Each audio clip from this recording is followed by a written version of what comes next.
So here's the thing. So everybody knows Myles is a great singer. Everybody knows that Mark is a great guitar player. But then turning this around, we're seeing that Mark can sing really well. And for people that have gone to see Alter Bridge, one of the sort of semi-secrets out there is what a great guitar player that Myles is, which you get to really do in Alter Bridge, which you've told me in the past, Myles, in some ways you're almost a sort of reluctant frontman in the sense that you really would prefer to just bang out guitar. You're blessed with that incredible voice, and in Slash, you barely play guitar, if at all, on stage. But you really feel most comfortable with a guitar, right? Yeah. I mean, guitar has been my love since I was 14, 15 years old. It's like a security blanket. It's like an appendage at this point. So, it's fun getting to be in this context and have the guitar. And Mark's always been very supportive. He's not territorial about it. He's like, hey man, why don't you play a solo here? Why don't you do, the other day we were talking about at the beginning of Rise Today, I kind of do a little bluesy noodle thing. He goes, man, you should just go off and really, do what you do, just do some flashy stuff. And it's never like, oh, don't, calm down. Don't over. I see it as a secret weapon from day one when he started playing on Blackbird. I remember seeing Queensryche when I was a kid, and they had 2 lead guitar players, and I thought it was the coolest thing. Like, that band has such depth when it comes to their talent. So when he started playing guitar, not just playing the guitar, not hammering out power chords, but playing jazz and stuff that I wasn't familiar with. It's like, you've got to add this because we play differently, I think over the years we played more and more like one another, but in the beginning he was the jazz guy and I was the metal guy. He played metal too, but at the time he was just mostly noodling around on jazzy, bluesy, yacht rock. Yacht rock, yeah. So wait, when you first connected with Myles, Mark, did you know he played guitar? I knew he played the tiniest bit of rhythm guitar for the Mayfield 4, but I had no idea he could play the guitar like he did. So it was an added bonus when you realized that he could do that. I was walking to my bedroom one night, I'll never forget it, and he was staying in the room downstairs, and I heard all this jazz going on in the bedroom, and I thought he was playing a record, and I knocked on the door, like, what are you playing? And he had the guitar in his hand, and he was playing that jazz. Like, you bastard, why don't you tell me you could play the guitar? So you made your guitar debut in Alter Bridge on Blackbird? You didn't play on the first record? Yeah, it wasn't until the second record. Oh, okay, yeah. I didn't know that. Yeah, first record's all Mark, guitar-wise. And how, I'm sure you've told the story a million times, but give me 1,000,001.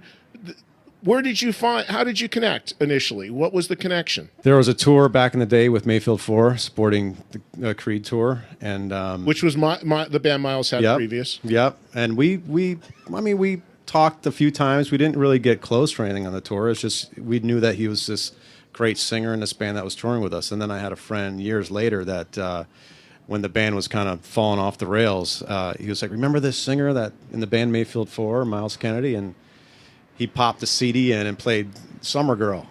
And at the end of Summer Girl, he just goes for this wild, awesome run.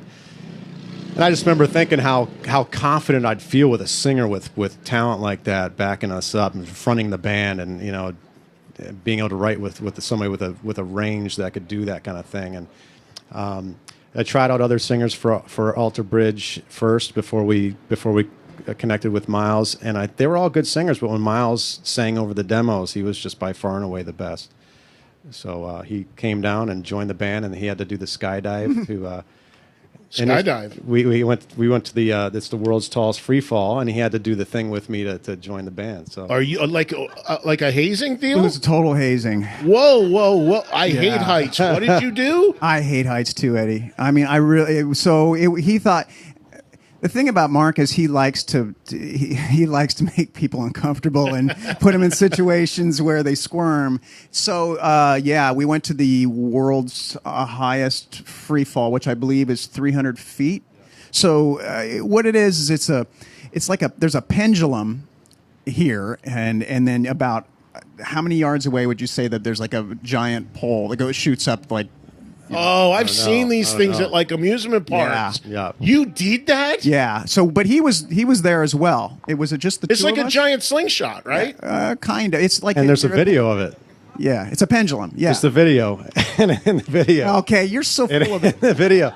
They tell you when you're at the top, you got to hook your elbows. And when you hit the bottom, spread your arms out and fly, right? So we get to the bottom, and I'm like, woo, and he's holding on to me. No, it's not true.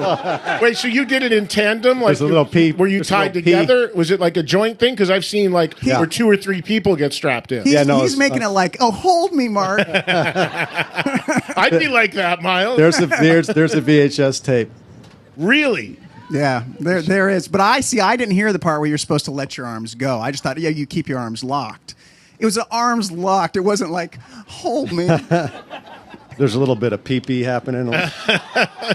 Myles, you must have wanted that gig pretty darn bad, man. I would have been like, you know what? I'm a good singer and guitar player. I don't need to do this shit. Yeah. Well, what's strange is even after that nobody ever said whether I was in the band. It went on for months. I called my wife and I was like, so we did this thing today. I had to, I had to do the world's highest free fall, but no one has said anything about whether I'm playing in the band or not. Where were Brian and Scott during this? Were they on the bottom, like waving, or what was going on? Were they even there? No, they weren't. I don't think they were there. Yeah. Wow, getting a tattoo or something would have been way easier. I think. Easier.